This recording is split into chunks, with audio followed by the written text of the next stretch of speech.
Welcome friends, welcome to our channel my first view. இன்னைக்கு நம்ம super டேஸ்டியான சாஃப்டா ப்ளஃபியான முட்டை பணியாரம் எப்படி பண்றதுன்னு தாங்க பார்க்க போறோம்.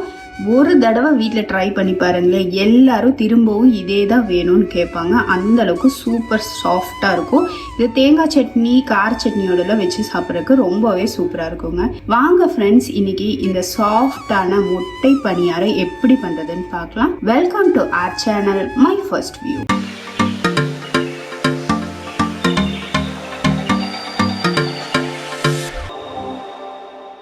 இங்கே நம்ம நார்மலாக வீட்டில் அரைக்கிற இட்லி பேட்டர் தாங்க எடுத்து வச்சுருக்கோம். கொஞ்சம் கெட்டியாக இருக்கிற மாதிரி பார்த்துக்கோங்க, ரொம்ப தளர்த்தியாக இருக்க வேணாம். இப்போ இதில் பொடியாக கட் பண்ண பெரிய வெங்காயம் 2 சேர்த்திடலாம்.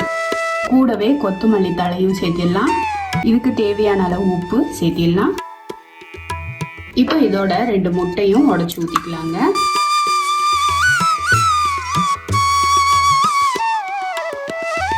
இது எல்லாத்தையும் நல்லா ஈவனாக கலந்து விட்டுறலாம். நம்ம முட்டை சேர்க்கும் போது பார்த்தீங்கன்னா கொஞ்சம் தளர்வாயிடும். அதனால தான் நம்ம மாவு நல்லா கெட்டியாக இருக்கணும்னு சொல்கிறது. இந்த முட்டை பணியாரம் பார்த்தீங்கன்னா நமக்கு கார சட்னி, தேங்காய் சட்னியோடலாம் வச்சு சாப்பிட்றதுக்கு ரொம்பவே சூப்பராக இருக்கும். முட்டை சேர்க்கறதுனால நமக்கு பேனில் பார்த்தீங்கன்னா ஒட்டவும் ஒட்டாது, நல்லா சூப்பராக ப்ளஃபியாக வருங்க. நீங்கள் எந்த அளவுக்கு முட்டை சேர்க்குறீங்களோ அந்த அளவுக்கு நல்லா ப்ளஃபியாக வரும். நான் இன்னைக்கு 1 கப் மாவுக்கு 2 முட்டை எடுத்திருக்கேன். இனி 2 சேர்த்தா கூட இன்னி கூட நல்லாவே சூப்பராக இருக்கும். இப்போ இங்கே தாளிப்புக்காக சின்னதாக ஒரு பேன் வச்சுருக்கோம். இதில் 1 ஸ்பூன் அளவுக்கு நான் இங்கே எண்ணெய் சேர்த்திக்கிறேன். எண்ணெய் சூடாகட்டுங்க. இப்போ இதில் கடுகு சேர்த்திடலாம். கூடவே உளுத்தம் பருப்பு, அடுத்தது 2 பச்சை மிளகாய் கட் பண்ணதை சேர்த்திடலாம்.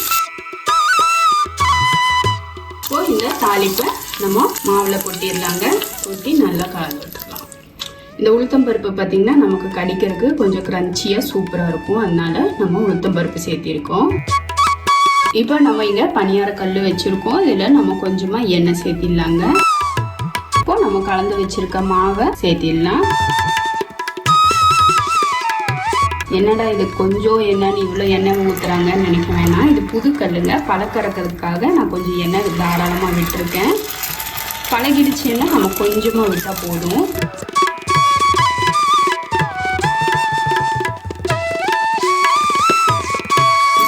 திருப்பி போட்டுடலாம். பார்த்தீங்கன்னா தெரியும், நம்ம லைட்டாக இப்படி எடுத்தாலே வந்துடுங்க. ஏன்னா நம்ம முட்டை சேர்த்திருக்கிறதுனால ஒட்டாதிக்கு வந்துடும். ஃப்ளேம் மட்டும் ஹையில் வைக்காமல் மீடியம் சிம்லேயே வச்சு குக் பண்ணிங்கன்னா உள்ளெல்லாம் நல்லா வெந்து கொடுக்கும். இதுலேயே நீங்கள் காரத்துக்கு பதிலாக ஸ்வீட்டை போட்டு பண்ணிங்கன்னா நல்ல ஒரு கேக் எஃபெக்டில் இருக்குங்க சாப்பிட்றதுக்கு.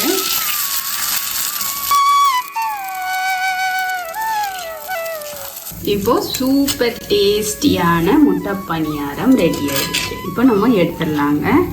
நம்ம செய்த இந்த முட்டை பணியாரம் ரெசிபி உங்களுக்கு பிடிச்சிருந்தா லைக் பண்ணுங்கள், ஷேர் பண்ணுங்கள். மறக்காம மை ஃபர்ஸ்ட் வியூவை சப்ஸ்கிரைப் பண்ணுங்கள். பெல் ஐக்கானோட ஆளுங்கிற ஆப்ஷனும் கிளிக் பண்ண மறந்துடாதீங்க. இது வரைக்கும் வீடியோவை பொறுமையாக பார்த்ததுக்கு ரொம்ப ரொம்ப நன்றி ஃப்ரெண்ட்ஸ். வீட்டில் மறக்காமல் செய்து பார்த்துட்டு எப்படி இருந்ததுங்கிறத கமெண்ட் செக்ஷனில் போஸ்ட் பண்ணவும் மறந்துடாதீங்க. தேங்க்யூ.